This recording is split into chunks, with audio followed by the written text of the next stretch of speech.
राहुल तीसरे दिन भी यूपी की इस पदयात्रा में सफेद टी शर्ट में नजर आए। तमाम लोग जबरदस्त सर्दी में गर्म कपड़ों में थे, लेकिन राहुल अलग ही उत्साह से लबरेज दिखे। उनके साथ चल रहा हजारों समर्थकों का काफिला धीरे धीरे आगे बढ़ रहा था और साथ में भीड़ भी बढ़ती रही।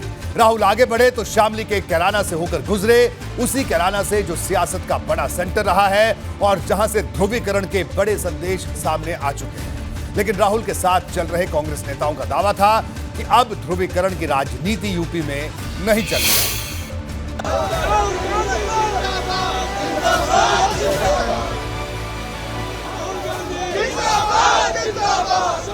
हार कंपा देने वाली शीतलहर में राहुल गांधी 3 दिनों तक यूपी में पदयात्रा करते रहे। सफेद टी शर्ट में 120 किलोमीटर की इस यात्रा ने उत्तर प्रदेश का सियासी तापमान बढ़ा दिया। ये अपनी जमीन पर नर्सरी बना के सिर्फ झाड़ बेचकर साल में 2 करोड़ कमाते हैं। उनके सीक्रेट्स को सीखना चाहते हैं तो फ्रीडम ऐप को अभी डाउनलोड करें। इस तौर पर पश्चिमी यूपी में बागपत से शामली तक उमड़ी समर्थकों की भीड़ ने कांग्रेस के भीतर पुराने दिन लौटने की उम्मीद जगा दी है। शामली के एलम से गुरुवार को तीसरे दिन की ये यूपी यात्रा उस कैराना से भी होकर गुजरी जो उत्तर प्रदेश ही नहीं राष्ट्रीय राजनीति में भी चर्चा में रहा है। 2019 के लोकसभा चुनाव में कैराना से भाजपा के प्रदीप कुमार चौधरी सांसद बने थे। इस सीट पर सपा दूसरे नंबर पर, जबकि कांग्रेस के हरेंद्र सिंह मलिक तीसरे नंबर पर रहे थे। उन्हें सिर्फ 6% वोट मिले थे, लेकिन इस बार कांग्रेस को भरोसा है कि तस्वीर बदलने वाली है। कई लोगों ने पूछा, पत्रकारों ने भी पूछा, आप उत्तर प्रदेश में और ज्यादा दिन क्यों नहीं काट रहे हैं? हम काटना चाहते थे, रहना चाहते थे, पर हमें कश्मीर पहुंचना है 30 जनवरी के पहले। राहुल जी ने यह भी कहा है कि हो सकता है 2023 में पश्चिम से पूर्व ऐसा ही भारत जोड़ो यात्रा निकाला जाएगा। इसमें और भी जिले जो आएंगे, जो छूट गए हैं।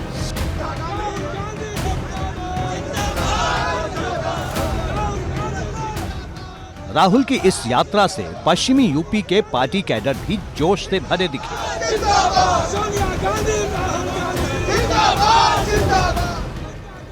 हर जगह समर्थकों में यात्रा के स्वागत को लेकर खासा उत्साह था। कांग्रेस का कम से कम इस इलाके में पूरी तरह मेकओवर होता दिख रहा था। ये वही कैराना है जहां कभी पलायन का मामला गूंजता है तो कभी गर्मी और सर्दी की बात होती है।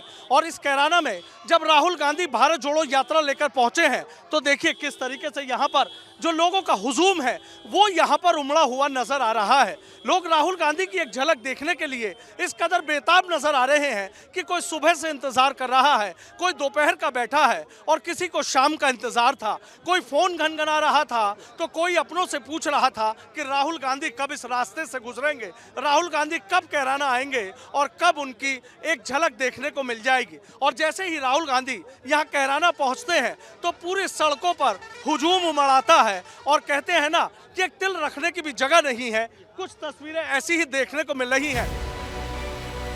कांग्रेस बार बार ये दोहराती दिखी कि राहुल की ये यात्रा किसी कार पर सवार होकर जाने वाली यात्रा नहीं, ये पद यात्रा है। दावा ये भी है कि इसका चुनाव से कोई वास्ता नहीं, इसका मकसद सिर्फ देश की एकता है।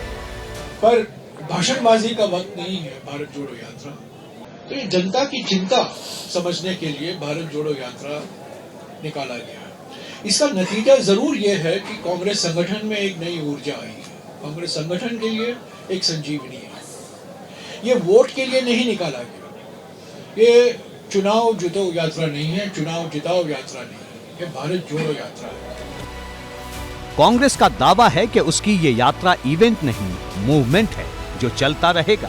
पार्टी इसे विचारधारा की जंग बता रही है।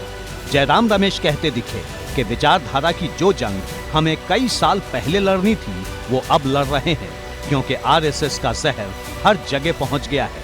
पार्टी ने इसे 2 विचारधाराओं की टक्कर बताया, सीधा मुकाबला भाजपा की सोच से बताया।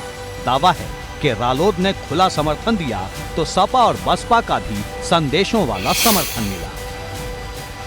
कल आरएलडी के कई कार्यकर्ता बागपत में हमें समाजवादी पार्टी से, बीएसपी से भी उनके नेताओं से खत आए।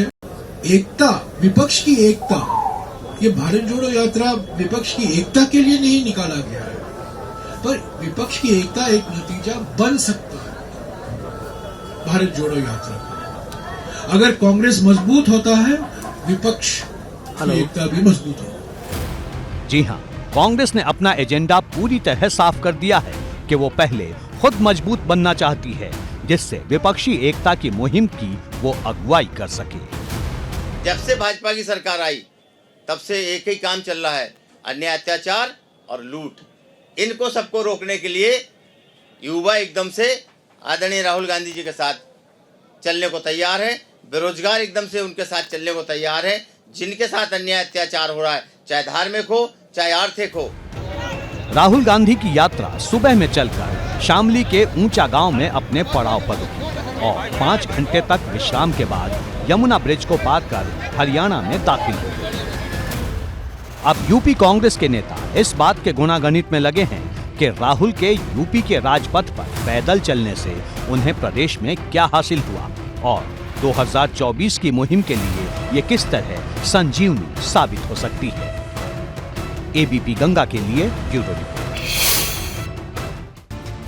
ये अपनी जमीन पर नर्सरी बना के सिर्फ झाड़ बेचकर साल में 2 करोड़ कमाते हैं। उनके सीक्रेट्स को सीखना चाहते हैं तो फ्रीडम ऐप को अभी डाउनलोड करें।